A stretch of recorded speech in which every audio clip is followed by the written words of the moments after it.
Fala, rapaziada, mais um vídeo aqui do canal. Cara, o São Paulo é um planejamento do São Paulo em 2026. É um caso assim a ser estudado, de verdade, porque é uma coisa que eu ainda fico surpreso das pessoas acharem surpresa o São Paulo ter sido eliminado ontem para o Juventude.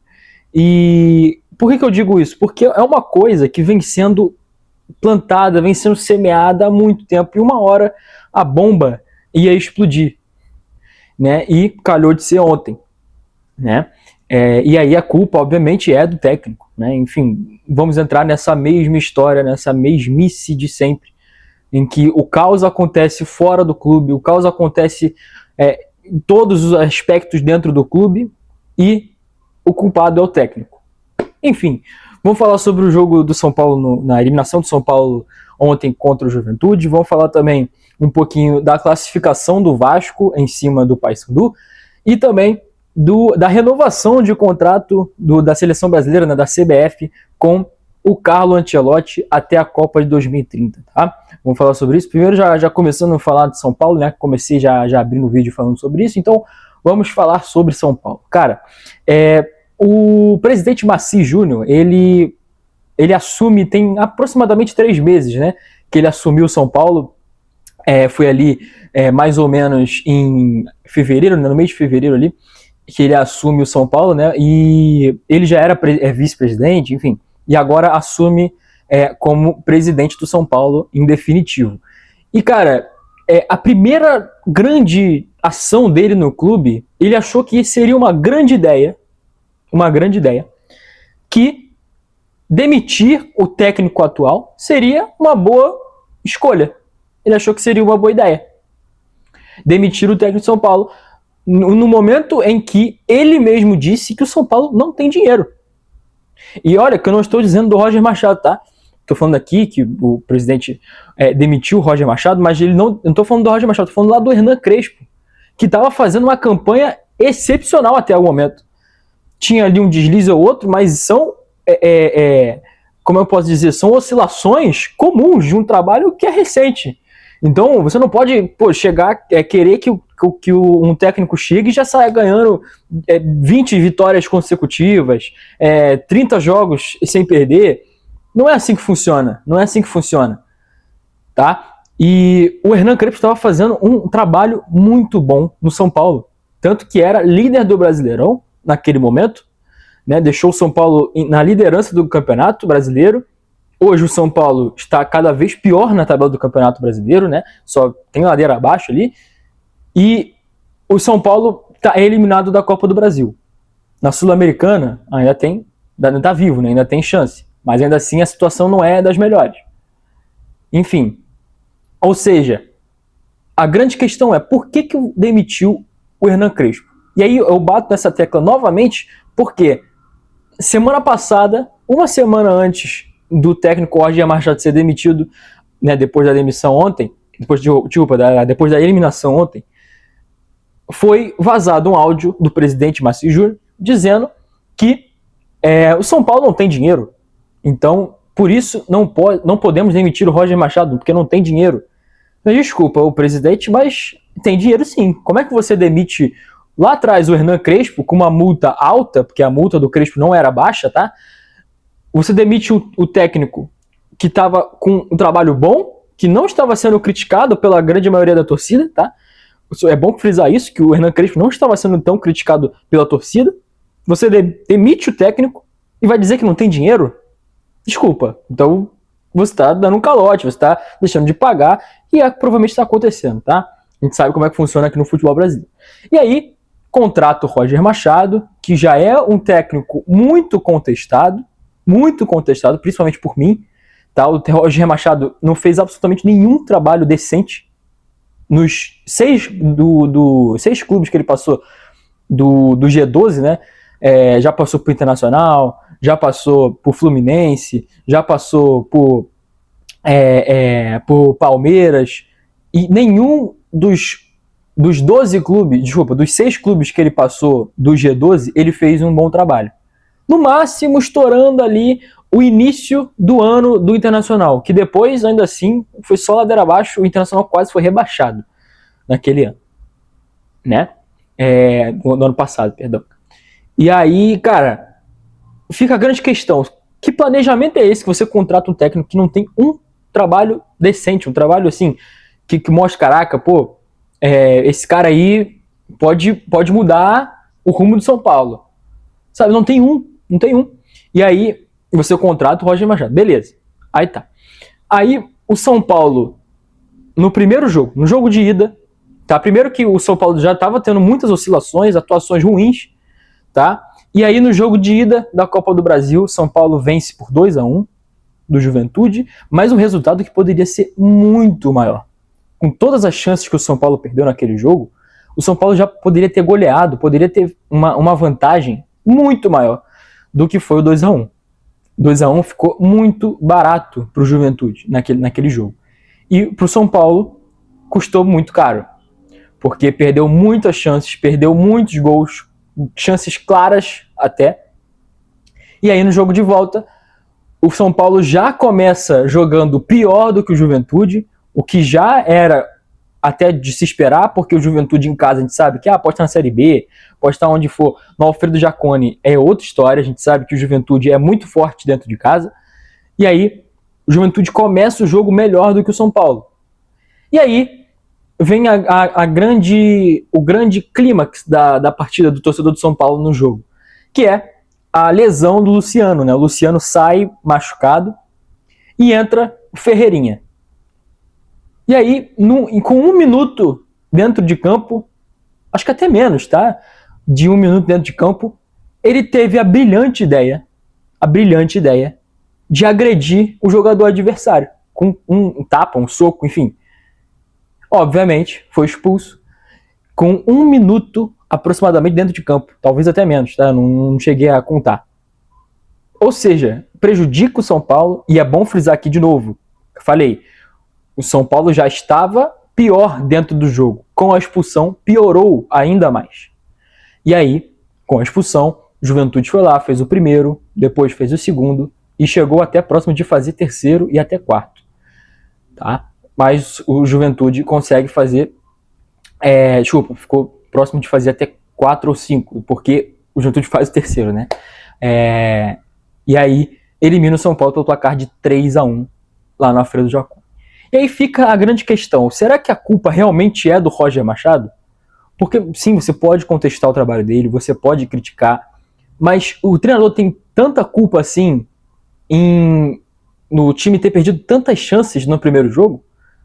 Porque se o São Paulo faz, o São Paulo poderia até perder de 3-1, mas se convertesse as chances que criou no primeiro jogo, não ia passar sufoco, não ia passar perrengue como passou nesse jogo contra o Juventude ontem, né?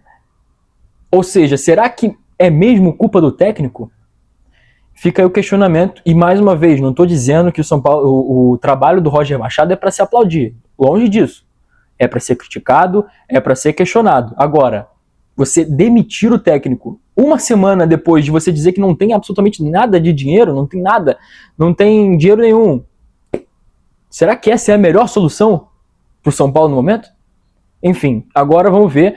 O principal nome a ser cotado, né, cotado para assumir o São Paulo agora é o do Dorival Júnior, né? Ele que conquistou a Copa do Brasil no São Paulo em 2023 e pode voltar ao tricolor para, né, tentar reerguer o São Paulo, né? E enfim, buscar uma boa fase aí dentro do clube. Vamos ver como é que vai ser, se isso vai se concretizar realmente, tá? E ao longo aí da semana a gente vai comentando sobre isso aqui no canal.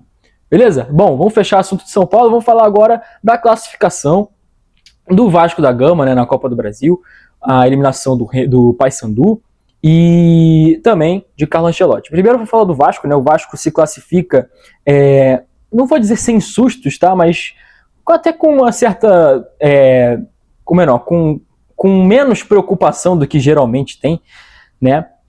Mas o Vasco teve ali momentos de, vamos dizer assim, segurança, tá? Acho que é uma boa definição. Por que eu digo isso? Porque o Vasco ganha o jogo lá em Belém, né? Ganha de 2-0, ganha uma vitória muito boa, tá? Uma vitória assim para buscar a classificação com tranquilidade dentro de casa. Poderia até ser mais, é bom lembrar que o Vasco teve um gol anulado que, na minha opinião, foi mal anulado, tá? E aí você pode interpretar do jeito que você quiser, mas na minha opinião, eu acho que foi mal anulado. Eu acho que poderia ter até saído com mais vantagem do que foi. E, enfim, e aí o Vasco vem para o Rio de Janeiro para segurar o resultado ou até fazer mais, e começa o jogo muito bem. O Vasco começa o jogo muito bem, com tudo, e abre 2-0, ou seja, classificação praticamente garantida. Só que no finalzinho do primeiro tempo, o Paysandu vai lá e diminui, né, não vou lembrar o nome do jogador, peço perdão, mas diminui o placar para 4-1 na vantagem. E aí, no segundo tempo, já começa praticamente, né, no início do segundo tempo, um gol contra bizarro, e aí é bom lembrar que é o segundo gol contra dele, né, é praticamente consecutivo, né, do Saldívia, empurrando a bola para o gol do Vasco e diminuindo ainda mais pro Paysandu, empatando a partida, né, naquele momento, e no placar agregado volta aqueles 2-0, né, 2 gols de diferença do Vasco para cima do Paysandu. E aí, cara, eu acho que existem alguns pontos aí interessantes. A classificação foi sem muitos sustos, tá? Teve aí uma certa emoção, né, depois desses 2 gols do Paysandu, mas no geral não foi nada assim assustadoramente que deu tanto susto assim pro Vasco, né? Então, de certa forma, foi com certa tranquilidade. Porém, você tem alguns pontos ali para se destacar. Primeiro é o Lucas Piton, que fez uma partida muito abaixo, e não é a primeira, não é a segunda, não é a terceira. Ele vem fazendo partidas muito abaixo durante toda essa temporada de 2006. Tá? Ele que foi muito bem até na temporada passada, e nessa temporada não vem fazendo um bom ano. Tanto ele como o Paulo Henrique. Que o Paulo Henrique, bom te lembrar que foi, por muito tempo durante o ano passado, um dos melhores, se não o melhor lateral direito do Brasil. Né? Tanto que foi até para a seleção brasileira, né? Enfim, e aí ele tá tendo um ano muito abaixo. Tá tendo muito abaixo, assim como eu falei, o Lucas Piton. E o primeiro gol sai justamente no lado do Piton, numa marcação pífia, uma marcação esdrúxula do Piton ali para cima do jogador do Paysandu, que deixa ele praticamente livre e finaliza para o gol sem muita dificuldade para diminuir a partida. E aí fica uma grande questão, que é justamente essa, que o Vasco não consegue se defender bem contra o Paysandu, com todo respeito ao Paysandu, mas é uma equipe de Série C. A defesa do Vasco segue sendo um problema muito grande nesse time do Renato Gaúcho, tá? O Vasco é um time que leva muitos gols, sofre muitos gols e segue sendo um problema. Foi um problema com o Diniz, segue sendo um problema agora com o Renato Gaúcho. E aí entra jogador, sai jogador, entra técnico, sai técnico, entra de novo técnico, e o mesmo problema permanece, que é a defesa ainda muito frágil do Vasco. E aí vem de novo a questão: será que é culpa do técnico? Será que é culpa do jogador? Bom, a gente tem vários pontos pra gente analisar, beleza? Bom, agora falando de outro lado, né, agora lá para ataque, né, quem achei que fez uma boa partida, assim, não foi uma partida excelente, né, não foi, uau, que jogo brilhante dele, não, foi o Marino Rinestrosa, né? O Marino que vinha sendo muito criticado, e com razão, tá? Não estava fazendo uma boa temporada no Vasco da Gama, e ele veio, né, pro Vasco com muita expectativa em cima dele, então era de se esperar mesmo que, enfim, que ele, enfim, fosse atuasse melhor do que ele vinha atuando, que ele tem atuado nesse ano, né, nessa temporada. E ontem ele fez uma partida ok, tá? Fez uma partida boa, como eu falei, não foi uma partida brilhante, não foi uma partida, uau, que jogador, não foi isso, mas ele melhorou muito, e eu acho que quando ele começa de titular, ele melhora muito, tá? Aí eu não vou nem entrar na questão de que tem muitos torcedores que acham isso, né? Eu não vou entrar nesse mérito, né, de jogador não querer atuar no Vasco, ele queria ter ido pro Boca, não sei o quê. Isso aí vamos ficar para outro debate. Agora, dentro de campo, o que eu consigo enxergar é que ele precisa de confiança. E essa confiança é adquirida ao longo do tempo. E o que eu percebi é justamente que quando ele começa de titular, ele faz partidas melhores, né, do que quando ele vem do banco no segundo tempo, quando ele vem, enfim, para uma partida que às vezes o Vasco até piora com a entrada dele, né? Então, Eu acho que ele é um jogador que tem muita qualidade, a gente sabe disso, né? Desde a época do Atlético Nacional, então a gente sabe que ele tem muita qualidade, mas é um jogador que ainda não tem confiança, que ainda não adquiriu confiança tanto da torcida quanto do técnico e a confiança própria, né? Que é muito importante também para o jogador. Então, ontem pode ter sido um passo importante para talvez uma possível melhora aí nessa temporada do Marino Rinastrosa, né, para esse ano, que, cara, o Vasco precisa muito dele, né, não só pela expectativa que tinha em cima dele, né, pela contratação que foi de certa forma cara, mas também porque o Vasco precisa de opções no banco, e aí você ganha um reforço que você não imaginava, né, de um jogador que é extremamente importante para essa equipe, né, numa eventual lesão, né, que obviamente se Deus quiser não vai acontecer, mas uma eventual lesão que possa acontecer, você tem ali um jogador pronto para entrar, um jogador que não vai fazer tanta falta, que não vai a diferença encurta muito, né, do titular para o reserva. E isso que faz um time ser um time consistente, um time que, enfim, consegue ir mais para frente em algumas competições, tá? Mas como eu falei, o Vasco se classifica sem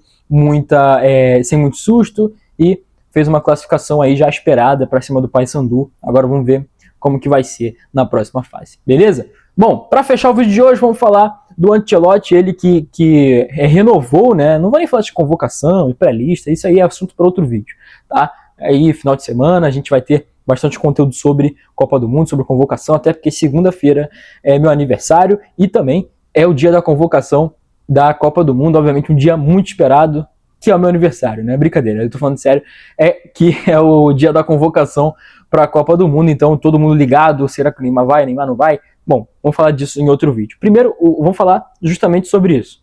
O Ancelotti renovou seu contrato com a CBF e a CBF estende o contrato dele até 2030, ou seja, até o final da Copa do Mundo 2030.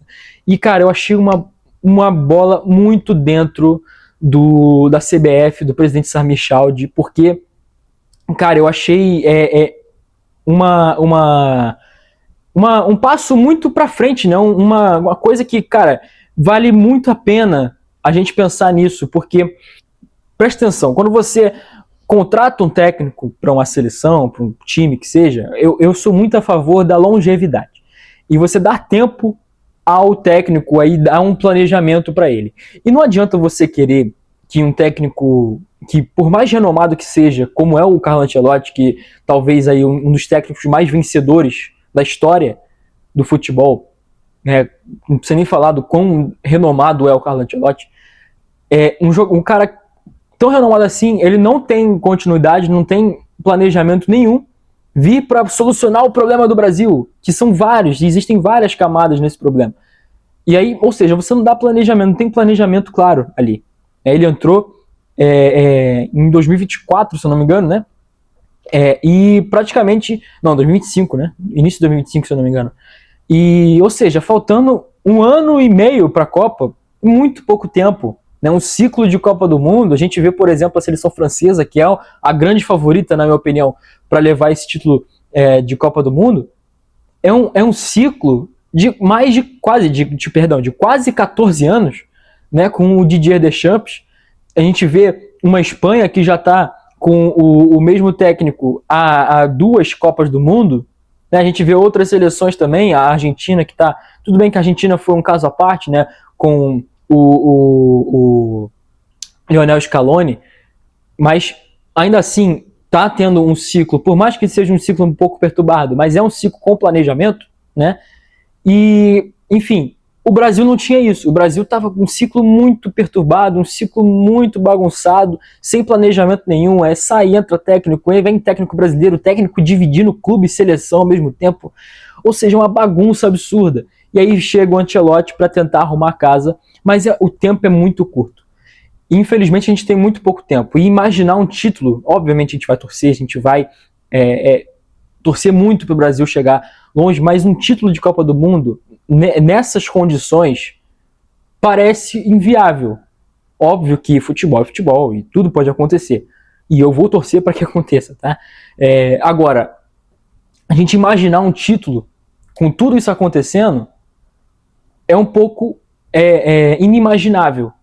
com tudo isso que aconteceu. Então você renovar o seu contrato com o Ancelotti, eu acho que é um passo muito importante que a gente precisava, né? Você dá tempo ao técnico, você dá tempo ao tempo, você dá tempo a um trabalho que pode ser muito, como é que eu posso dizer? Que pode ter consequências muito boas, tá? Então, independente do resultado dessa Copa do Mundo, digamos que, por exemplo, o Brasil chegue a umas oitavas de final, o Brasil pare nas oitavas de final, que pode acontecer, tá? Obviamente vou torcer para que não, mas pode acontecer. Digamos que o Brasil caia nas oitavas de final. Muitos vão falar, vexame, é patético, e realmente vai ser. Poderia ser. Porém, a culpa está longe de ser do Ancelotti. Por isso, se isso acontecer.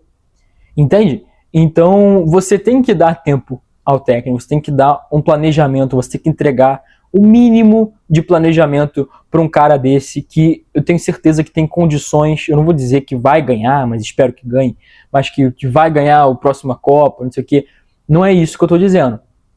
Apesar de querer que isso aconteça, mas eu estou dizendo o seguinte, é você dar o mínimo de planejamento, dar o mínimo de tempo possível para o cara conseguir trabalhar, para o cara conseguir implantar suas ideias de jogo, né, entender melhor os seus jogadores, porque é um tempo muito curto para ele tentar ajeitar o time ali.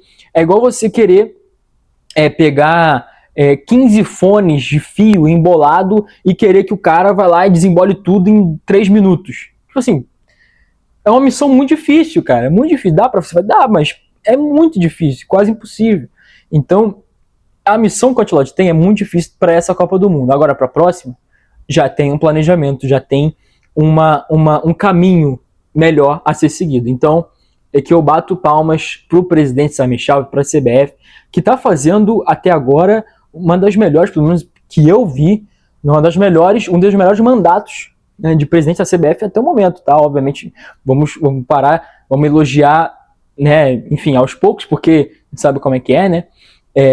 Mas, até o momento, vem um trabalho excepcional, só bola dentro até agora, do presidente Sami Khedira, tá? Então, só tem muito a elogiar. Obviamente tem algumas críticas, como, por exemplo, o impedimento semiautomático, que foi prometido e até agora não entregaram, mas eu acho que tem o crédito, né, a margem é muito maior de coisas positivas do que negativas. Então, realmente vem sendo aí um trabalho muito, muito bom mesmo do presidente Sami Khedira, e aí mais uma bola dentro dele. Beleza, rapaziada? O vídeo ficou um pouquinho longo, mas é importante a gente comentar um pouquinho sobre Copa do Brasil, CBF, né, Copa do Mundo também.